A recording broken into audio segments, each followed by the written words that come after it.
Depending when you are watching this, we are in the midst of a WrestleMania where no fans will be present in attendance. This is certainly not a reason to be elated, but it is unprecedented and will be spoken about for years to come. However, we are lucky enough to have had countless experience at the Showcase of Immortals, which did spring the WWE Universe into life and left memories that mean the world. You can't look past that either. The emotional investment wrestling can conjure up is like nothing else, and the reason that when we hear news like the above, it's kind of hard to believe. If nothing else, we talked about the moment fans were outraged during the show of shows, so now it's time to balance that out with some positive power.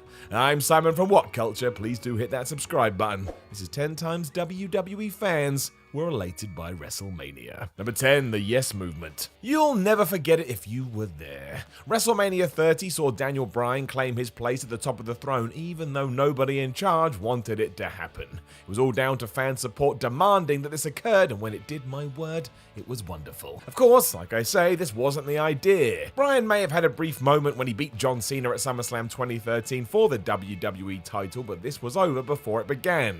As it turned out, it was just a twist in the tail to crown Randy Orton as the new chosen one, which left a lot of people scratching their heads. From here, it was an onslaught to remove Daniel from the main event scene, right down to calling him a B+ player constantly. It was Pavlovian conditioning at its finest. This disdain doubled too when WWE made it clear they were going to go with Batista versus Orton, which nobody was interested in, and so the backlash was on. Somehow it worked as well, because the sheer noise from the crowd not only saw Bryan have an amazing opener with Triple H at WrestleMania, but carry on to the main event and win the big one. The fact this still sent the audience into a frenzy after they'd witnessed the Undertaker's streak die was the icing on the cake, and if you've never watched this, what are you doing? Sit down, put on all the Raws leading up to the event, and get ready to smile. Number 9, WrestleMania 18. To this day, I wonder if Hulk Hogan knew this was going to happen. The Rock may have loved getting a microphone and shouting that he has come back to insert town here, but at Mania 18 in Toronto, the fans only cared about one person returning, and that was the Immortal One. It didn't even matter he was playing cartoon villain Hollywood Hogan. The crowd knew before his match even arrived they were going to treat him like a hero, and seeing that many people go nuts for the Hulkster was wild. Honestly, like he'd arrived to save each and every one of them from their impending doom. It took Hulk a mere second to switch up his act as the elation on his face was clear to see, and the noise was so thunderous even his opponent The Rock, looked a little miffed. The Great One was as popular as they came in 2002, but on this night, he met his match. It was the perfect coming together of nostalgia and joy, and the atmosphere is the reason many say this is the best match in Mania history. It's not true if you mute the sound, but with it on, my gosh, it is truly amazing. Number 8, Iron Mike. Stone Cold Steve Austin versus Shawn Michaels is more impressive when you know the facts behind it. HBK was fighting through a back injury that was about to take 4 years to heal, and yet somehow put in a performance like this. Doesn't make any sense. What did was having the Rattlesnake win. He was the most beloved man in the building that night, and when he finally hit the stunner to get his victory and first WWE World title, the fans lost it. This was their guy and they'd been desperate for it, so to finally witness it firsthand was almost cathartic. The cool thing about WrestleMania 14 though is that this was instantly followed up with a 1-2 punch. Literally. Not only had special guest enforcer Mike Tyson made the 3 count, but he also revealed he'd been in Cold Stone's corner since the start, and then knocked Michaels out with a right hook. Sustained noise throughout all of this is brilliant. The crowd went nuts once again as soon as the glass shattered, and while the main event itself may not be a classic, the experience most definitely was. The Austin era had begun, and little did we know what was to come next. Number 7, Mr. WrestleMania. Kurt Angle versus Shawn Michaels was different. You can find countless 5-star matches at WrestleMania, but WWE had managed to make fans even more desperate for the Olympic gold medalist against the Heartbreak Kid by actually utilizing the brand split. Yes, I know, let's all sit down. Somehow they used this divide between Raw and SmackDown to convince the audience this had even more moxie to it, and for once you could believe in that war. The fact 2 of the best ever were going to contest it was just faboo.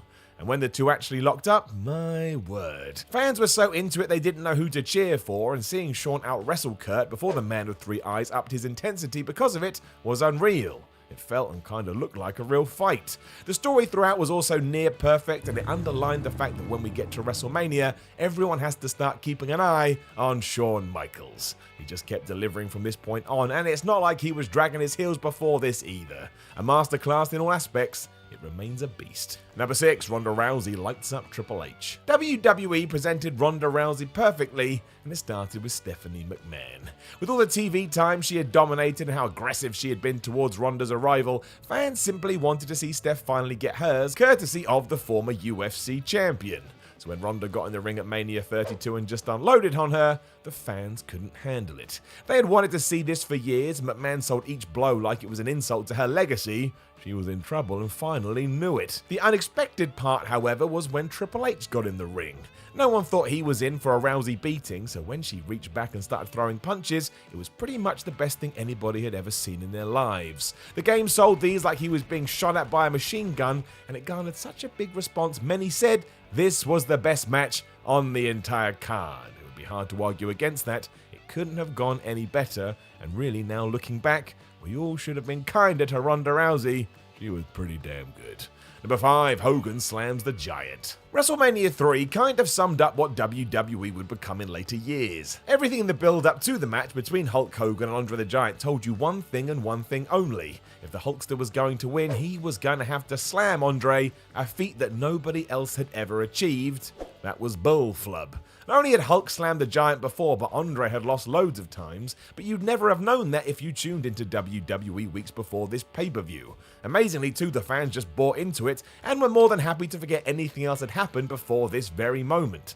Wrestling didn't even exist as far as they were concerned. This was the debut of it all, and they were over the moon to be in attendance for it. The final part would be Hogan needing the fans to cheer him on, which they did from start to finish. And outside of that, Hulk just basically sold for Andre as he whooped his ass. And really, this was a one-move match. What a move, though, eh? Number 4, a new hero arrives. Trying to establish how good and important Stone Cold Steve Austin vs. Bret Hart was at WrestleMania 13 is nigh on impossible. Aside from being one of the best matches in history, it also made clear that WWE had found their new guy, and that they couldn't be more behind him. WWE would even use this match to turn one of the most popular superstars into a bad guy, all in the name of starting a new era of success. I mean, how the hell do you do that in one match? They did though, and in the 22 minutes this ran, it simply got better and better. Just watch the ending if nothing else. Here we are 23 years after the thing, and I'm still yet to hear about someone not buying into the fact that Austin is in tremendous amounts of pain as he passes out to the sharpshooter. It's that good and that real, and surprise, surprise, the live crowd bought into it more than anybody. The two were so good, most forget that Ken Shamrock made his WWE debut here as a special guest referee. He played his part, but the focus wasn't on him. It was on the future, and without this classic, who knows where we would be now. Number 3, a kick in the balls. No one ever really thought that Linda McMahon would get the kind of pop reserved for the likes of Austin or The Rock. Most of the time, she seemed like she didn't even want to be out in front of the cameras, often forced into it because husband Vince had some crazy plan for her. Let's face it, in 2000, the McMahons were on TV well too much. They dominated every show, and fans were mostly done with it. Until we got to WrestleMania 17. Tying into a story where the chairman of the board had bullied his wife so much she went into a catatonic state, and yes, that's real, Vince would wheel her around in a wheelchair while making out with the likes of Trish Stratus right in front of her. I will tell you this, it is super uncomfortable. Shane McMahon felt the same way and turned good guy because of it, which led to a match between father and son at Mania. And my gosh, if it wasn't awesome. The plan put together here defined the term sports entertainment, and when Linda rose from her chair to kick Vince McMahon right in the testicles, fans couldn't contain themselves. Honestly too, this evasion is massive. It was the best and worst of the Attitude Era, but if you're looking for a noise to pay things off, you can't do better than this. Number 2, they're not tears, something's in my eye. Don't you tell me that pro wrestling can't hit you right in the heart. For years, Randy Savage had almost controlled Miss Elizabeth, or that's how it seemed. The coming together of the mega powers separated the pair as Macho Man took this almost jealous state as far as it could go, and it was perfectly believable that a wedge had been forced between the two. It sucked, and all because Savage could see the lust in Hogan's lion eyes. This then went down an unexpected path when Randy aligned himself with Sensational Sherry, and this series of events almost knocked Savage from his perch. A loss to the Ultimate Warrior at WrestleMania 7 was the extra sting in the tail, but it also brought about a sense of sympathy for the Macho Man that hadn't been there for some time. This was doubled when Sherry attacked him after the bell, which left only one option, a returning Miss Elizabeth to defend him. He fell into her arms, we all cried like nerves, it was just damn beautiful. You can see the joy on the fans' faces as well when this does happen, and really, out of all the love stories pro wrestling has told, this remains the best, because we needed it. Number 1, Shawn vs. Taker. Shawn Michaels vs. The Undertaker was not crucial. WWE didn't need it to justify WrestleMania, and the company wasn't going to die if they didn't deliver. Hell, most of the audience didn't even have massive expectations beforehand. And yet when we were done, many said it was one of the best WWE matches in history. Why? Because it was. Telling a simple back and forth story that was just packed with drama, it got even better because it was the guy who shines at WrestleMania against the guy who never loses at WrestleMania. See, it's the simple things I tell ya. There were huge spots, last-second kickouts, and the whole thing was paced immaculately. There was no separating these two, and whoever made the first mistake was gonna be in a world of pain. It was art, as dumb as that sounds, and seeing the look on Taker's face when he failed to put HBK away yet again after a tombstone is just brilliant. How they managed to do this in back-to-back years was just ridiculous, and you owe it to yourself to witness the whole shebang if you never have. Listen to your old pal Simon, you will love it. Know of any other times fans were elated at WrestleMania? Let us know in the comments below, and don't forget to like the video, share the video, and subscribe. Then head over to whatculture.com and read yourself more articles like this. Follow What Culture on Twitter at WhatCultureWWE, and watch more videos here on What Culture Wrestling. My name is Simon from What Culture, and I will talk to you again soon.